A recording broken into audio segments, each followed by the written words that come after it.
Breaking news. Shinde गटात प्रवेश करताना भगीरथ भालके यांचे महत्त्वपूर्ण वक्तव्य समोर आले आहे.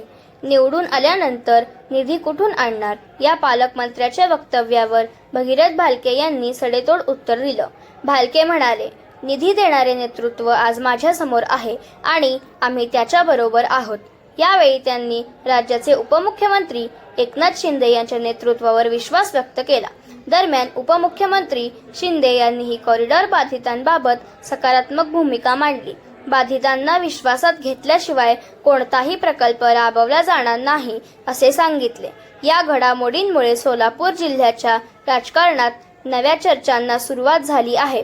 भविष्यातील राजकीय घडामोडींकडे सर्वांचे लक्ष लागले आहे.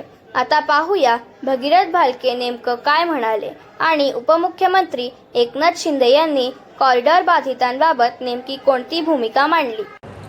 या जिल्ह्याचा पालकमंत्री गणपती मंडळाला आरतीला फिरवत असताना गल्ली गल्ली बोळा बोळाच्या ठिकाणी फिरत होता.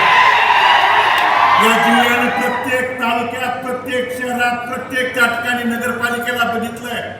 येऊन त्या ठिकाणी चौकात त्या ठिकाणी सांगत होता. माझ्या पत्नीला प्रश्न विचारत होता, मला विचारत होता की भालकेजी, तुम्ही निवडून आल्यानंतर निधी कुठून आणणार आहे? तुम्ही निवडून आल्यानंतर त्या ठिकाणी निधीला माझ्याकडे यावं लागणार आहे. पण मी त्यांना ठामपणे त्यावेळी सांगितलं होतं, भारत नाना भालकेंच्या तालमीत तयार झालेलं होतं. आम्ही त्या ठिकाणी कार्यकर्ते आहे. निधी कुठून आणणार आहे आणि निधी देणारा हा माणूस आहे तर बघ येऊन. इथे काही लोक मला भेटले, कॉरिडॉरच्या संदर्भात भेटले. मी आपल्याला सांगतो, कॉरिडॉरचं काम हे सगळ्यांना, इथल्या लोकांना विश्वासात घेऊनच केलं नाही.